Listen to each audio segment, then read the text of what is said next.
Hello, I am back with something that I haven't done in a while, and I'm doing it in a car because I always love a fun one in the car. And this is going to be Friday Reads. It's a Thursday night, so I can post it on a Friday and stuff. I've had a very, very successful week of reading. I have read a ton. I've been reading fantasy, and it's making me really happy. So, first of all, I read Femina. This is a nonfiction book looking at the Middle Ages, and I think the content was good. I enjoyed learning about the eras and stuff like that, but the tone really didn't work for me. I really, really struggled with it and the way that she talked about the subject matters. It's just the writing style really didn't jive with me. So then, even though like I did actually shed a few tears because I felt like, the cost of what it means to be a woman in history is something that's like really impactful to me, but the manner of this book is like something that I couldn't get along with. It's funny because the idea of like looking at various people in history, especially marginalized people, and allowing their voices to come is something like that is one of my favorite things. I can list probably like 4 or 5 other books that do this that I love. So I feel like, yeah, it's just the style I didn't like. So I would recommend it for its content. I wouldn't recommend it for its style. And then the other books are all fantasy. So I began with reading The Adventures of Amina al-Safiri, and dang, I love this. S.A. Chakrabarty is an author I have really treasured since I read her second book, and she originally read the David Bad trilogy beginning with City of Brass, which was her debut book. She grew up in like a white Catholic family and then converted to Islam as a teenager, spent some time in Cairo, which is where she like wanted to be a historian, and then she started writing these stories set in history with mythology from the Muslim faith, and it's so cool. And I really just love her stories, and I especially loved in this one the integration of faith into the story wise. I'm a Christian and my faith is quite important to me, and I really appreciated the way that she talks about faith in such a straightforward way. I'm often at a crossroads of this myself because I write and my faith is so important to me and so integral to me. It feels like it's something that I can't separate from who I am and the characters that I would write because it informs who I am so much. But I don't really want to write intentionally Christian works. How do I let my faith inform my work without it being something that is objectively Christian, if that makes sense? And I think that she does a really good job of informing a secular work with faith and how faith is important. She actually talks about that in a question where she talks about how faith is one of the most important things to people. So eliminating it from the topic is something that doesn't do a service to most people. And I really do appreciate that even though she has lots of Muslim characters and those are the main characters, we also have Christian characters. We often have Hindu characters. Similar to how Femina showed the diversity of the Middle Ages, this one does as well. And it shows it in, the Indian Sea and how much these pirates and these sailors and these people come from all around. And they're not just of one people group. They're not just of one faith. And the world has always been so much more complex than we imagine it to be. And I just fell in love with this story so much. And I also love that she is this older woman. Like, she's not really that old. I think she's in her late 30s. I don't know if her age is ever said, but like, I think she's late 30s-ish. And yeah, she's a mother, and those things are so important to her. And we very, very rarely ever see characters that are over the age of 25, over the age of 30 who get highlighted in this, that have children, that are not even new, and I just really appreciated this story. And then after finishing this, I immediately started the short story collection at the end of the David Bad trilogy just because I really wanted to continue her writing, and I really, really loved it. I really enjoyed the stories and all of those things. I felt them to be full of story, and I love that we started before the events, and then we have some during and then some end, and she talks about how she wrote some of these scenes because she needed to get in the heads of people, even though like she knew that these parts would never make it to the story because these aren't point of view characters, or even having these point of views would spoil elements of the story too soon, but she needed to understand where that character was coming from. And I think that that is illustrating why she's one of my favorite authors, because she has these characters who she's writing scenes for that will never make the cut, and yet she wants to understand where they're coming from and all of that. And yeah, I just really love her. I've now read 5 of her books, I guess, and yeah, I've really enjoyed them. City of Brass I did struggle with more at the beginning, but everything that I read since I really liked, and I'd be curious to reread City of Brass now that it's been, I think, 5 years since I read it the first time. So yeah, I'm having a little bit of an itch to reread her books, but I did read 2 of them this week. From there, I continued on from Companions, a favorite series, and I read Last Violent Call by Chloe Gone, and this is kind of a thing that bridges the stories from her first series, These Violent Delights and These Violent Ends, to Foul Lady Fortune, which is her new series, because they take place in the same world about 5 to 6 years apart, I think. And yeah, I liked this. This is a really derogatory term, so like I didn't even use this in my review because like I don't like the things that it implies, but I do think that this is a little fan servicey, if that makes sense.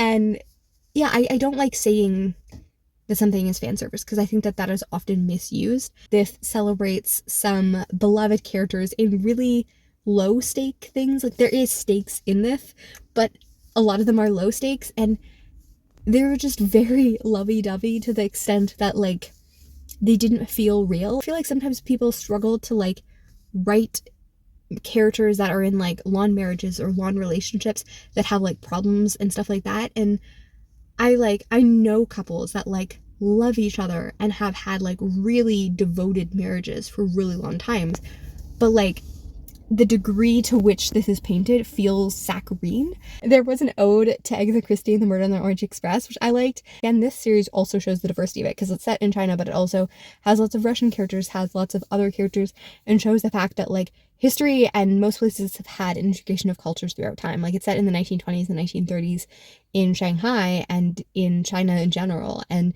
yet there is influences of foreign people in China during these times. So I love that, and I love the series in general, but there was some aspects of it that made me wish there was a little more stakes, or a little more just like, I don't know, like I obviously didn't want these couples to not get along, but I wanted there to be like some tensions, or like I guess a grounded relationship. It felt very much like a honeymoon relationship, despite the fact that these characters should have been together for like 5 years. Maybe I'm just being a pessimist for no reason. And then the last book, I am getting close to the end of it, and this is Bloodmarked. This is the second book in Legendborn, and I read this originally in 2021. This is a really interesting and good book that takes kind of our portal fantasy and kind of wish fulfillment of, you know, this old religion or this old folklore still exists, and puts it in the scope and the conversation of race. And I think that it does really, really good job. Like it's kind of like Shadowhunters meets racism, and I think that that's a really important aspect. Like currently also rewatching Vampire Diaries with my roommate, and we're having fun. She originally watched the first like 3.5 seasons with me, and I rewatched it many times. It's one of my favorite shows. And yeah, it's very hard, even since the first time that I watched it, to not see the race dynamics of like Bonnie. And I think that there's like lots of academic work as well about Bonnie and how like she's the one black character who consistently gets used. She only really has black pain. She only really has misfortune. She never gets a solid love interest. She like is always the supporting character who's used for magic, and never someone who is seen in the limelight, despite the fact that she should be a central character. And her race was changed from book series to series. Like she was originally like an Irish druid or something in the series and was like this redhead. Romantic leads and other things that happen to her in the book series that don't happen to her in the TV series, despite the fact that it could easily happen in the series with high stakes, but she's never seen as like a viable love interest or something like that. And the fact that you have people in Confederate dress and stuff like that in the show that came out in the 2010s, and you just have them in parades and Confederate stuff, and she's just like smiling at them, and you're like, yeah. Anyways, back to Legendborn and Bloodmarked.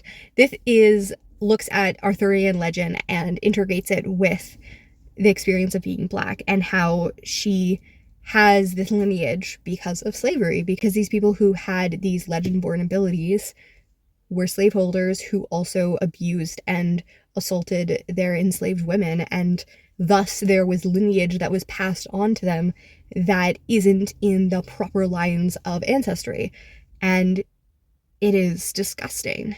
And you also have this really powerful scene in the first one where the main character, Bree, is dealing with grief, and she's in a gravestone, and she's like, I don't want to be walking over someone's grave. And her black counselor is like, darling, you're always going to be walking over the graves of black people. And I think that that line, even though I read it a year and a half ago, has like stayed with me ever since. The idea that whether it's literal bones or metaphorical bones, in every single societal and privilege and all of that, are often walking on the bones, on the pain, and on the suffering and exploitation of black and brown people. And that's something that's like really highlighted in this series. You know, we talk about escapism and fantasy and stuff like that, and people are like, I don't want my race, I don't want my whatever to be in this plot, like I just want it to be escapism. And we forget so much that for often when we talk about escapism as white people, we mean not dealing with the problems that many people have to deal with every single day, and there is no escapism from that. We can turn our heads on race and say it doesn't matter because we don't have to deal with the outcome and the onslaught of what it does mean. And this is a really powerful series that also has really great friendships and really great dynamics. It's not a perfect series. I think some of the pacing in the first series, I do really hold it in high regard, and I'm really excited for what Tracy Deonn does next because I think that this as a debut series is excellent and is going to be a TV series that I'm just going to love. Man, as I told you, I love my paranormal books. I love my paranormal TV shows like Vampire Diaries, all of those. Like, I eat those up, and I want, like, you know, a secret society university, you know, magic is real thing with good, diverse storylines. So, dang, I'm excited for that. So I think that that's my Friday reads. And yeah, I'm gonna finish Bloodmarked tonight, and I'm excited. I will do some other reading in the weekend and stuff. I have the Poppy War. I just want to continue on with fantasy because, again, R.F. Kuang also does a great job of dealing with the impacts of like history and fantasy, and historical fantasy and portal fantasy has never been my thing. I've always been like a high fantasy girl, and I don't know, I like the fact that as I've gotten older, I have geared toward more stories that tell the impact of lineage and the impact of whether it's intergenerational trauma, whether it's the trauma of oppression and marginalization. Those are the things that I think are really, really important. And I'm just really happy that we're seeing them more and more represented, that, you know, fantasy is diversifying and stuff like that. And yeah, I'm hoping that the fantasy kick will continue because, as I've talked about, fantasy is my first love. It's my true love. And over the last like 3 years, I have read very, very little fantasy. So I love my literary fiction. I like being pretentious, but dang, I like my YA fantasy too. So yeah, see you next time and tell me what you've been reading. Look at that really, really pretty sunset. And then I walk onto this and I'm like, oh yeah, there's a duck right in front of me. Hi guys, don't eat me.